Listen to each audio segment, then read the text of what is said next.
Fala, minha gente! Tudo bem com vocês? Espero que estejam maravilhosamente bem e prontos para mais uma leitura da palavra do nosso Deus.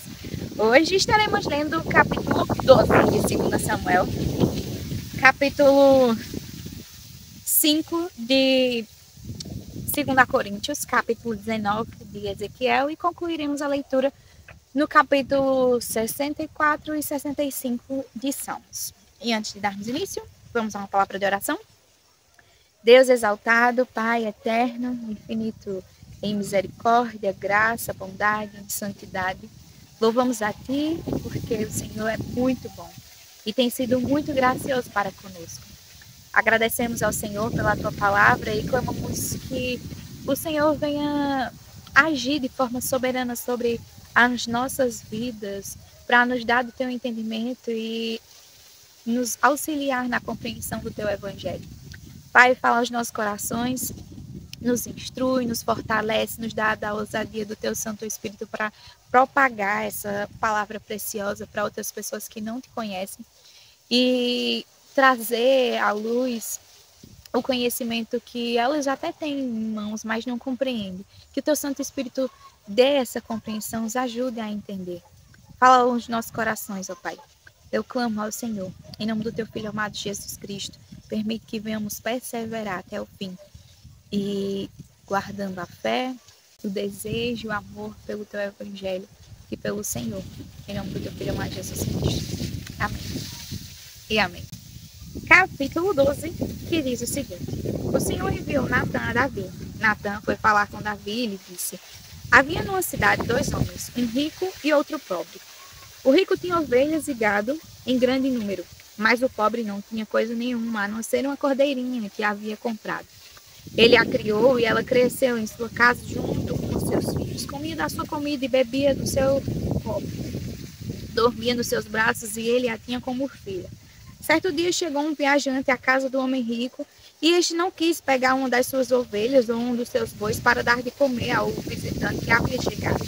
Em vez disso, pegou a cordeirinha do homem pobre e a preparou para o homem que havia chegado.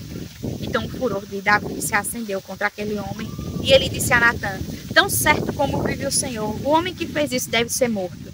E pela cordeirinha restituirá 4 vezes. Porque fez uma coisa dessas e porque não se compadeceu. Então Natã disse a Davi: esse homem é você. Assim diz o Senhor, o Deus de Israel: eu ungi rei sobre Israel. E eu o livrei das mãos de Saul. Eu lhe dei a casa de seu senhor e as mulheres de seu senhor em seus braços. Também lhe dei a casa de Israel e de Judá. E se isto fosse pouco, eu teria acrescentado tais e tais coisas. Por que então você desprezou a palavra do Senhor, fazendo o que era mal aos olhos dele? Com a espada você matou Urias, o heteu. Você tomou por esposa a mulher dele, depois de o matar com a espada dos filhos de Amon. Agora, pois, a espada jamais se afastará da sua casa, porque você me desprezou e tomou a mulher de Urias, o heteu, para ser sua mulher. Assim diz o Senhor: eis que farei com que de sua própria casa venha o mal sobre você. Tomarei as suas mulheres à sua própria vista e as darei a outro homem, que se deitará com elas em plena luz do dia. Porque você o fez em segredo, mas eu farei isso diante de todo Israel e em plena luz do dia. Então Davi disse a Natã: pequei contra o Senhor. E Natã respondeu: também o Senhor perdoou o seu pecado. Você não morrerá. Mas porque com isto você deu motivo a que os inimigos do Senhor blasfemassem, também o filho que lhe nasceu morrerá. Então Natã foi para sua casa. E o Senhor feriu a criança que a mulher de Urias teve com Davi, e a criança adoeceu gravemente. Davi suplicou a Deus pela criança, Davi jejuava e, entrando em casa, passava a noite deitado no chão. Então os anciãos do seu palácio se aproximaram dele para o levantar do chão, porém ele não quis e não comeu com eles. No 7º dia a criança morreu, e os servos de Davi ficaram com medo de informá-lo de que a criança estava morta, porque diziam: quando a criança ainda estava viva, falávamos com ele, mas ele não dava ouvidos à nossa voz. Como então vamos dizer a ele que a criança morreu? Poderá fazer alguma loucura. Mas Davi notou que os seus servos cochichavam uns com os outros e entendeu que a criança havia morrido. Então perguntou: A criança morreu? Eles responderam: morreu. Então Davi se levantou do chão, lavou-se, ungiu-se, trocou de roupa, entrou na casa do Senhor e adorou. Depois voltou para o palácio e pediu comida. Puseram-na diante dele e ele comeu. Os seus servos lhe disseram: que é isto que o Senhor fez? Pela criança viva, o Senhor jejuou e chorou, mas depois que ela morreu, se levantou e se pôs a comer. Davi respondeu: enquanto a criança ainda estava viva, jejuei e chorei, porque dizia: talvez o Senhor se compadeça de mim e a criança continuará viva. Mas agora que ela morreu, por que jejuar? Poderei eu trazê-la de volta? Eu irei até ela, mas ela não voltará para mim. Então Davi consolou Batseba, sua mulher. Teve relações com ela, e ela teve um filho, a quem Davi deu o nome de Salomão, e o Senhor o amou.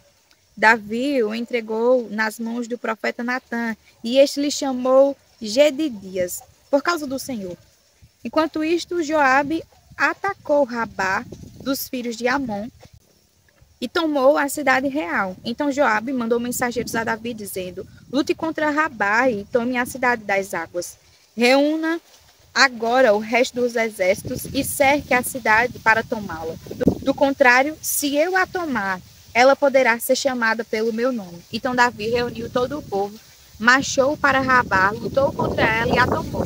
Tirou a coroa da cabeça do seu rei. O peso da coroa era de 34 quilos de ouro, e havia nela pedras preciosas. Essa coroa foi posta na cabeça de Davi, e da cidade ele levou muitos despojos. Também trouxe o povo que havia nela, e os fez trabalhar com serras, picaretas, machados de ferro e em fornos de tijolos. Davi fez o mesmo com todas as cidades dos filhos de Amon. Depois voltou com todo o exército para Jerusalém. Capítulo 5 de 2 Coríntios. Pois sabemos que se a nossa casa terrestre, deste tabernáculo, se desfizer, temos da parte de Deus um edifício, uma casa não feita por mãos humanas, eterna, nos céus. E por isso, neste tabernáculo, gememos, desejando muito ser revestidos da nossa habitação celestial, se de fato formos encontrados vestidos e não nus. Pois nós, os que estamos neste tabernáculo, gememos, angustiados, não por querermos ser despidos, mas revestidos, para que o mortal seja absolvido pela vida. Ora, foi o próprio Deus quem nos preparou para isto, dando-nos o penhor do Espírito. Por isso temos sempre confiança e sabemos que, enquanto no corpo, estamos ausentes do Senhor. Porque andamos por fé e não pelo que vemos. Sim, temos tal confiança e preferimos deixar o corpo e habitar com o Senhor. É por isso que também nos esforçamos para ser agradáveis a Ele, quer presentes, quer ausentes. Porque é necessário que todos nós compareçamos diante do tribunal de Cristo, para que cada um receba segundo o bem ou mal que tiver feito por meio do corpo. E assim, conhecendo o temor do Senhor, procuramos persuadir as pessoas, mas somos plenamente conhecidos por Deus. E espero que também sejamos conhecidos na consciência de vocês.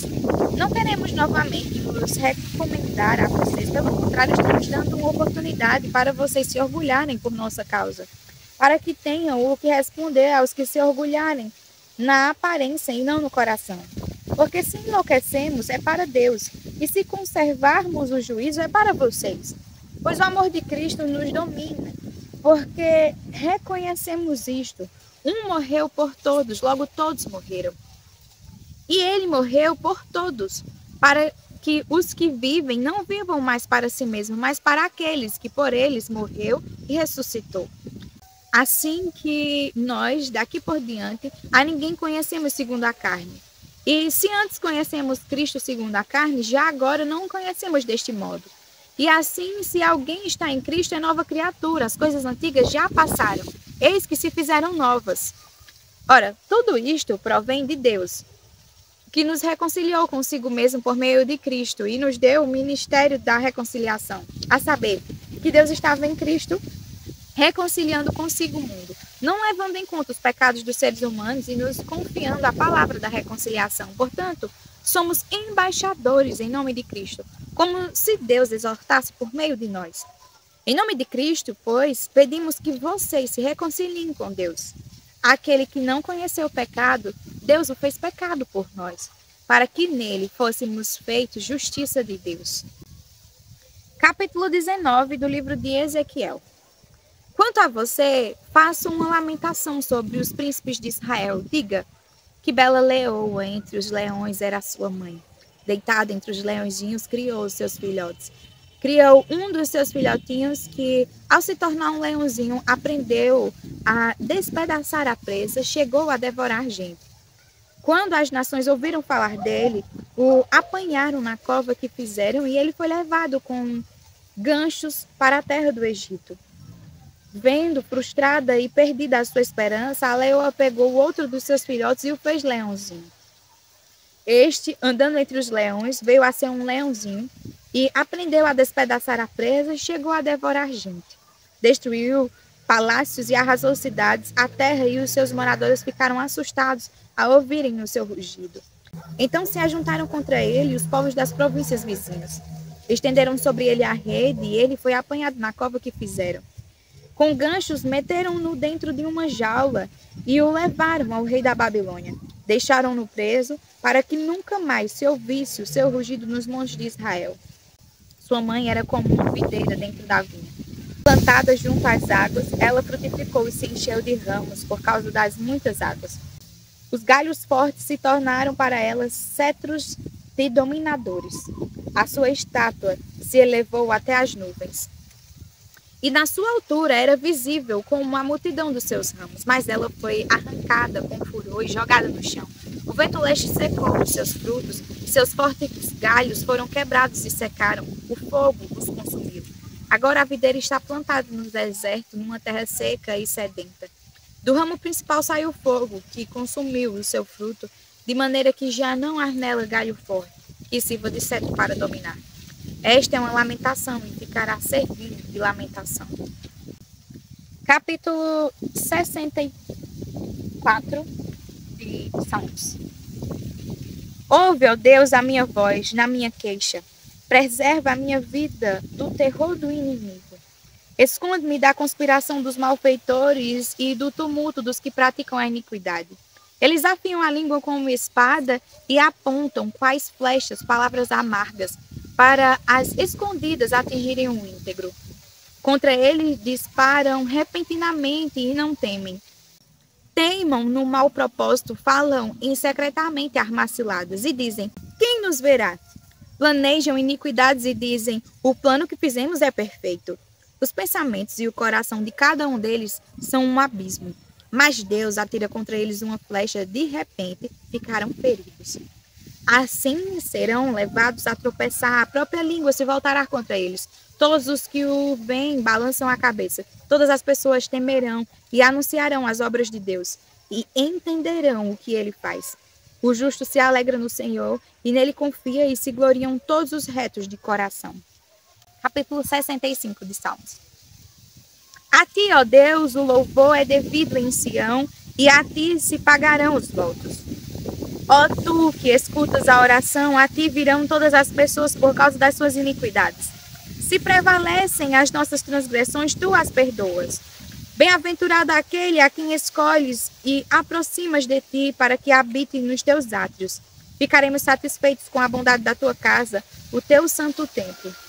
Com tremendos feitos nos respondes em tua justiça, ó Deus Salvador nosso, esperança de todos os confins da terra e dos mares longínquos. Com a tua força consolidas os montes, cingindo de poder. Tu acalmas o refúgio dos mares, o ruído das suas ondas e o tumulto dos povos. Os que habitam nos confins da terra temem os teus sinais. Os que vêm do oriente e do ocidente, tu os fazes exultar de júbilo. Tu visitas a terra e a regas. Tu a enriqueces grandemente. Os ribeiros de Deus são abundantes de água. Proveis o cereal, porque para isso preparas a terra, regando-lhes os sucos e desmanchando os torrões. Tu a amoleces com chuviscos e lhes abençoa a produção. Coroas o ano da tua bondade, as tuas pegadas destilam fartura. Destilam sobre as pastagens no deserto e de júbilo se revestem as colinas. Os campos se cobrem de rebanhos e os vales se enchem de espigas. Exultam de alegria e cantam. Amém. Até amanhã para mais uma porção da palavra do Senhor. Fiquem com Deus.